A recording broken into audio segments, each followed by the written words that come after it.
Hey everyone, just a short video to share my experience with edging the sides of my beautiful decks. Um, I'm a late bloomer with regards to this, and that's why I decided to make this vid just for anyone who may be too afraid to do it as I was. Now, this is coming from a person who does have a steady hand, and I'm very good with detail, yet upon doing a practice run with my black Sharpie on a spare piece of card, I slipped and therefore terrified myself and decided, you know what, this is not going to happen. I just don't want to ruin any cards. But subsequently to that, I decided to go and buy a different type of marker. This is the particular one that I bought, or these couple, a black and a gold. And they have the really thick, I call it my trainer wheels. For people like me that don't trust themselves, see how thick that is? You really can't go wrong. Now, my Sharpie had the rounded edge, which was probably really dumb, but I think some people can do it and they do a fantastic job. And some of the nibs even, they may be pointed, but they're very long. And I think they would, quite possibly work very well as well. But I decided to buy these and just give a dark deck a go. And I highly recommend it to anyone who was terrified, just as I was. See this here, the Magician's deck, as we call it simply. And, there are different colour borders. So if you slipped, you could still identify. But let's be honest. See, there's a green. The sun's just coming up now, so we've got some nice light. But all in all, I sort of tilted the nib back towards this side, so if any bleeding occurred, it would be on the darker side. However, I found with that particular marker, I had no bleeding at all, and in fact the finish is so matte, it's just yummy, and I'm really happy with it. I didn't want this kind of glossy look, especially for this particular deck. So don't be afraid, give it a try and buy a nice thick nib like I did, and I think you'll find that you'll be okay, because obviously people have been doing this for so long, and I would watch in awe, Quilfin and Kelly from The Truth in Story and Sacred Seed, all their beautifully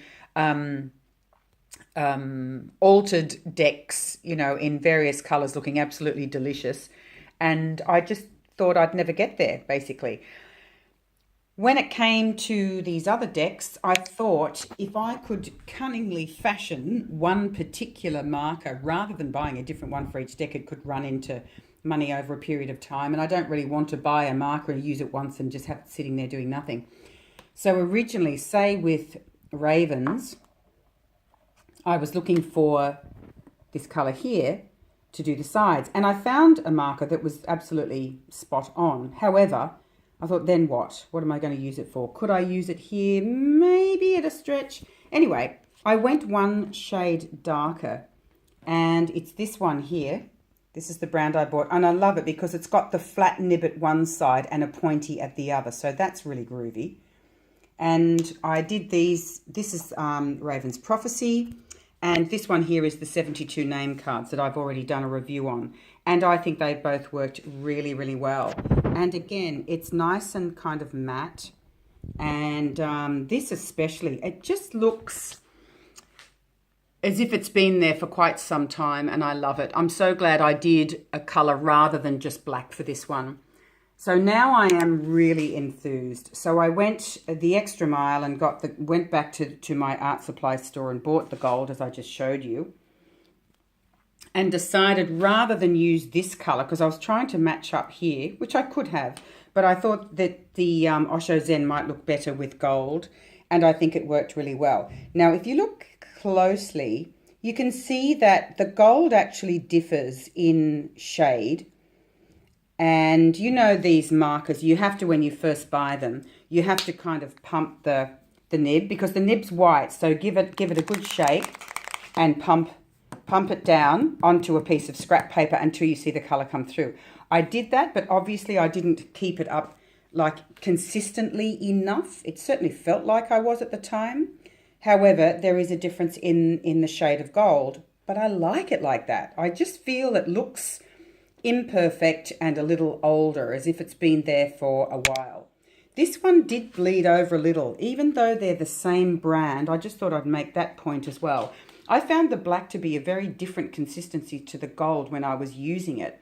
And so just be prepared. I had a damp cloth, like a damp paper towel, and depending on the type of paper stock that your deck is, but this has just that certain sheen on this particular deck. It was so easy to wipe off. Not a problem, as long as you're on the ball and you do one card at a time. You know, flip on a movie, and my suggestion for those who are nervous, just don't be in a rush, for goodness sake. I think that's the most important thing if you want to colour your decks. And isn't it interesting that once you start, I've just got to say to the ladies that have already done it, I can understand. Oh my goodness, what have I done? Help. Sorry, I've pressed a button inadvertently there. I can totally understand why you do your decks, why you colour the edges, because it just changes the whole vibration of the deck. I really think so. And I just bought these dear little things. Right, the Gypsy Oracle. Sibilla della Zingara. And, or, just to keep it simple, the Gypsy Oracle cards, because they were quite inexpensive. And you look at the backing, which is really gorgeous. And when I lay them on their side, compared to the other decks, oh, it just looks lame. So once you start, I'll warn you now for those that haven't taken the plunge, once you start, you probably won't want to stop. But the beauty is, if nothing else, get a black. Just one simple, they're like $5, a black marker, permanent. And you'll be able to service quite a few decks, I'm sure, with black alone. So I can't wait to get started on those. And I thought just to be, oh my goodness, there's my green calcite. Don't you love that? It's just yum.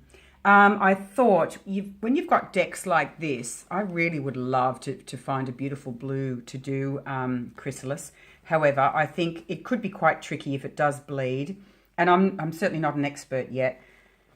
Therefore, I decided to use what I have. I'm going to utilize this gold marker. And I still think that will look quite beautiful, because even though we've got quite a number of different colors on this side, it's going to match quite nicely, I believe. It'll be good enough anyway with this side here.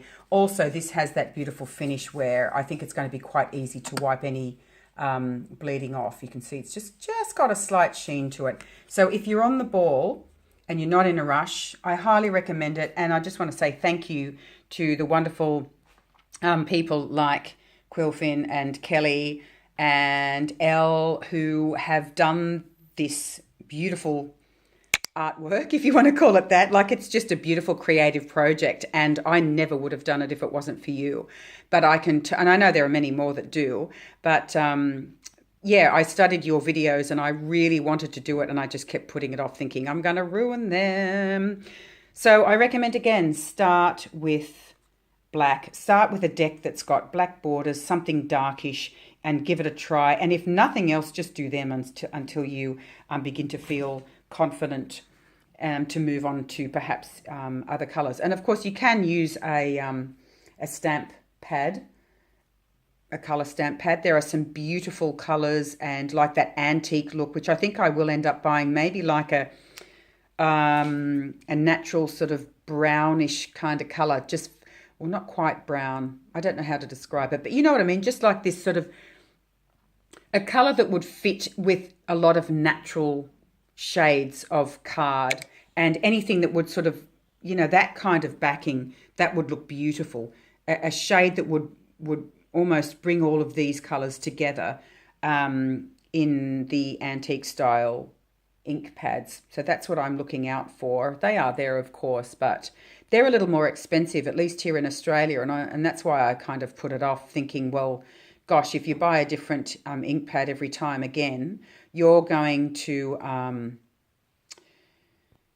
into some money. And I would prefer to put all that cash towards a new deck. So that's just my philosophy. So I'll stick with the markers and maybe get one fancy ink pad at some point, but I'll stick with these in the meantime and see how I go. But again, What a wonderful idea. I don't know who thought of it in the first place, but you're a genius. Thanks again. And I hope this inspires any of you that may be feeling a little bit of trepidation with regards to edging your decks, I should say. I would definitely give it a go. Okay, everyone, have a wonderful day and I'll talk to you soon. Bye for now.